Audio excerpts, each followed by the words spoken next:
మహబూబాబాద్ లో ఆర్టీసీ కార్మికుల సమ్మెకు రాజకీయ మద్దతు కొనసాగుతోంది. మాజీ మంత్రి సత్యవతి రాథోడ్ డిపో కార్మికులకు మద్దతు తెలుపుతూ ప్రభుత్వం వెంటనే వారి డిమాండ్లను నెరవేర్చాలని డిమాండ్ చేశారు.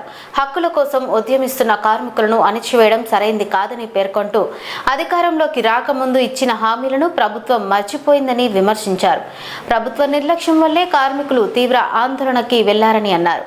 ఆర్టీసీ కార్మికులు ఆత్మస్థైర్యం కోల్పోకూడదని సూచిస్తూ వారి పోరాటాలకు బీఆర్ఎస్ పార్టీ పూర్తి స్థాయిలో అండగా ఉంటుందని సత్యవతి రాథోడ్ స్పష్టం చేశారు. పంచుకొని బ్రహ్మాండంగా ఆర్టీసీ సంస్థకు మరి సేవలు చేసిన సోదరుడు శంకర్ గౌడ్ గారు మరి ఆత్మాహుతికి పాల్పడటం నిజంగా చాలా బాధాకరం, దురదృష్టకరం. ఆయన ఆత్మశాంతి చేకూరాలి, ఆ కుటుంబానికి భగవంతుడు అన్ని రకాలుగా ఆదుకోవాలని ఆ భగవంతుడిని ప్రార్థిస్తూ ముతోజిపేటకు పోయి వస్తున్నాను. నేను మమ్మల్ని అరెస్ట్ చేసి ఎటో తీసుకెళ్తా అంటే ఆ డీసీపీ నాకు తెలిసినోడు కాబట్టి నేను మా సోదరులకు సంఘీభావం తెలిపాల్సిన అవసరం ఉందని నేను అంటే మీకు చెప్పింది చేస్తా, నేను మానుకోట వెళ్ళిపోతాను అని అంటే ఇంతసేపు 2 గంటలు ధర్నా చేసి మమ్మల్ని అరెస్ట్ చేస్తే నేను ఇక్కడికి రావటం జరిగింది. ఆలస్యమైంది. మీ ఆవేదన అందరం అర్థం చేసుకుంటాం. అన్నట్టు ఆ రోజు బీఆర్ఎస్ పార్టీలో జరిగినప్పుడు కూడా మీరు సమ్మె చేయాలి, లేకపోతే మీరు ఇబ్బంది పడాలి, మేమేదో అనుభవించాలని లేకుండే. కానీ ప్రభుత్వం నడిపే వాళ్ళకి అనేక సమస్యలు ఉండొచ్చు.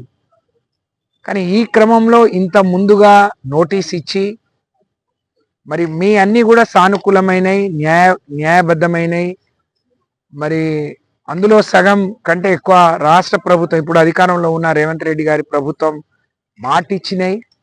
అలాగే గడిచిన మా కేసీఆర్ గారి ప్రభుత్వం మొదలుపెట్టి ప్రాసెస్ చేసినాయి. కాబట్టి వెంటనే 2.5 ఏళ్ళు అయిపోయింది. ఒకరు 6 నెలలు, సంవత్సరం అంటే ఇంకో 6 నెలలు ఆగవచ్చు అని చెప్పొచ్చు. కానీ వాళ్ళు చెప్పిన ప్రాథమిక సూత్రాలకే భంగం కలిగే విధంగా, వాళ్ళకి ఆందోళన కలిగే విధంగా సమ్మె చేస్తుంటే న్యాయబద్ధమైన ఏం తీర్చగలం, ఏం చేయలేం, లేకపోతే ఒక కాల వ్యవధి పెట్టి ముందుకు పోవాల్సిన ప్రభుత్వం ఆ దిశగా ఆ ప్రకటన కానీ ఆ నిర్ణయం వస్తున్నట్టు మరి ఆలోచన చేయకపోవడం చాలా దారుణం. ఇది సరైన పద్ధతి కాదు. ఇవాళ ఏదో ప్రతిపక్షంలో ఉన్నాం కాబట్టి మాట్లాడట్లేము, కానీ ఎవరున్నా అది చేయాల్సిన బాధ్యత, అది కనీస ధర్మం. ఇప్పుడు ఈ ఘటన జరిగింది.